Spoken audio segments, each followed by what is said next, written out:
In some of our previous videos, we've talked about some of the greatest generals and commanders of World War II because of their battlefield tactics, decision-making, and being an inspiration to their troops. But the generals on our next list blundered into defeats, endangered their own troops, disregarded technical advances, and cracked under pressure. Ranking them is almost impossible, but here is our list of the 5 worst Allied generals of World War II. See if you agree. Arthur Percival. Arthur Percival was the general commanding British and Imperial troops in the British Empire's most humiliating defeat ever, the battles of Malaya and Singapore. Making matters even worse, at least from a historical point of view, was that General Percival looked inept.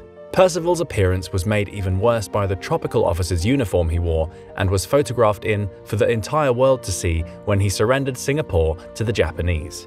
Percival's army in Malaya outnumbered the Japanese by 2 to 1.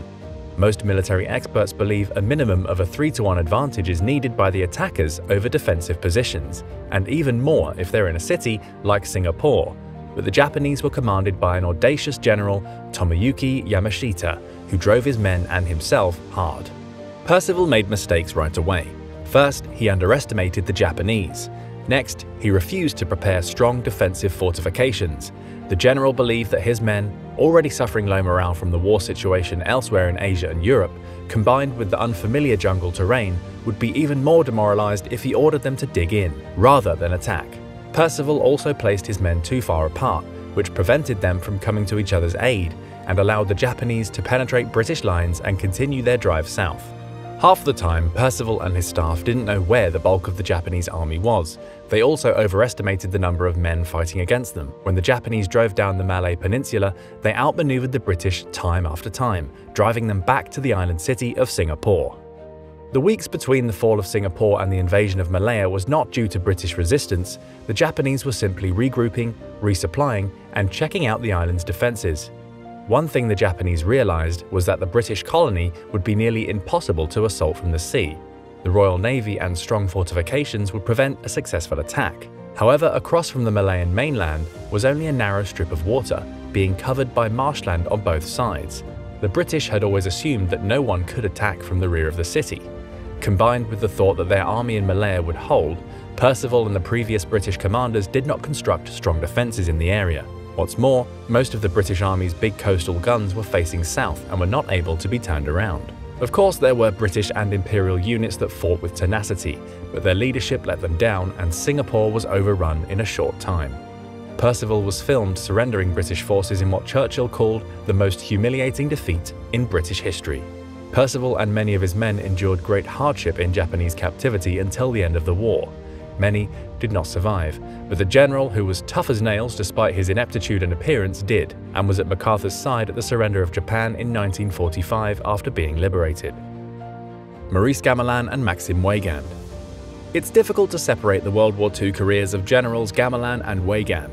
They were both supreme commanders of the French army in the first part of World War II. Both were First World War heroes, and France expected both to live up to their reputations during the Second. But World War II was a much different conflict than World War I, and neither general realized just how different it was going to be. Gamelin had been the apprentice of some top French generals in the early 20th century and the military leaders of the country in 1914 to 1918. Much was expected from him in the future, since in 1906 he wrote what was then considered a seminal book on military strategy and tactics. In 1914, Gamelin was on the staff of French commander General Joseph Joffre and was responsible for planning the key French victory at the Battle of the Marne in 1914, which likely saved Paris. By 1939, he was the commander-in-chief of all French forces. Unfortunately for France, Gamelin was from another time in his thinking. He believed, like many in France and England, that World War II would be a war like World War I. Attacking armies would be torn to pieces on fortifications and strongpoints. Unfortunately, Gamelin's mind was closed to new military thinking, such as that of Colonel Charles de Gaulle, the eventual leader of the French resistance and president of France after the war, and a number of British and German military thinkers who clearly saw that the future of war lay in combined arms, armored formations acting in concert with air power and artillery, with infantry exploiting breakthroughs. The speed of the German attack, and in a place judged by Gamelin and others to be impassable, caught Gamelin and the French by surprise. This was made even worse by the fact that, believe it or not, Gamelin's headquarters was in a chateau 10 miles from the front and didn't have a radio. the general believed them to be insecure and unreliable, so he relied on personal couriers and carrier pigeons. Many of his couriers couldn't even find the units they were bringing orders to because they'd retreated, partially because they'd received no orders. Gamelin was relieved of duty a couple of weeks before France fell and was succeeded by Maxime Weygand.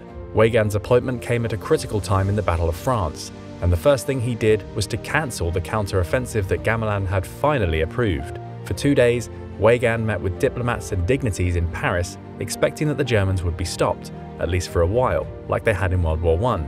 During those 48 hours that Weygand was holding receptions for diplomats, the Germans were regrouping and resupplying. The rest is history. France fell in 6 weeks. Lloyd Fredendall. If you've seen the movie Patton, then you might be familiar with American General Fredendall.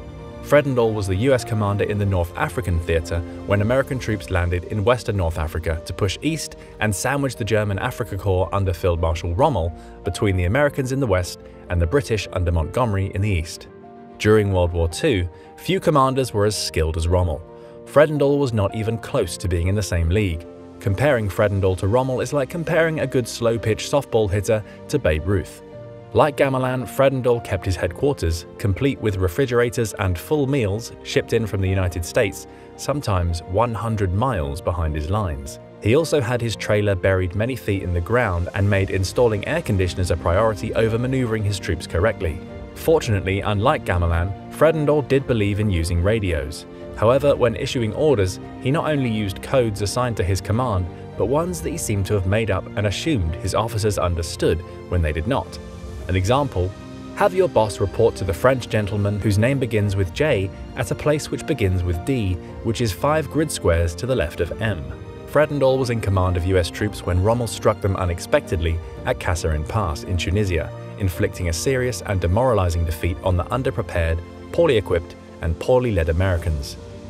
Fredendall was sent home in disgrace, but he did become commander of the US Second Army at home, which was responsible for training, thanks to the good old boys network of West Point graduates. Mark Clark. Mark Clark is a controversial figure in World War II history. Clark led the American component of the invasion of mainland Italy in 1943 to the end of the war. The campaign was one which many Americans believed should not be fought, due to the extremely mountainous terrain, bad roads, and rainy, muddy weather of the Italian peninsula. The Americans were finally convinced to take part in the plan because British leader Winston Churchill firmly supported it and believed it could lead to a swift Allied victory, if the Allies could advance quickly up Italy and enter Germany from the south. Churchill was a great war leader, and some of his military instincts were correct, but many were not. The Italian campaign was a fiasco, and Allied troops were still fighting in northern Italy when the war ended. Mark Clark did not lose any big battles. He was actually the liberator of Rome, the first Axis capital to fall during the war. However, Clark had many opportunities to have shortened the campaign. He appointed General John Lucas, who was a candidate for this list, to command troops at the amphibious landings at Anzio. Both Lucas and Clark missed crucial opportunities to break out of the beachhead, but both believed that they needed more troops. But the Germans had many more than they really did, and neither was audacious enough to take a chance when the time was right. Instead, Clark especially issued orders when the time was very wrong, and his troops paid for it. This happened again at the Salerno invasion, which was actually launched to relieve German pressure on Anzio. Both were disasters that could have been prevented had Clark acted with speed. Clark was also partially responsible for the costly campaign to take the famous monastery at Monte Cassino. The entire campaign for the monastery might have been either avoided or shortened by more audacious tactics, not the frontal assaults that Clark and other Allied generals launched. Most of all, Clark was cautious.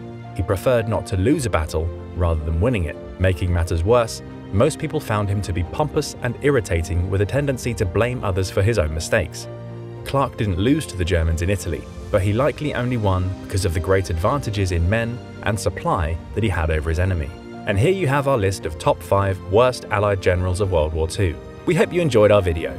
Please leave a comment down below with your thoughts and don't forget to like it. Subscribe to the channel as an offering to the gods of the algorithm, and we'll see you in the next one. Thanks for watching.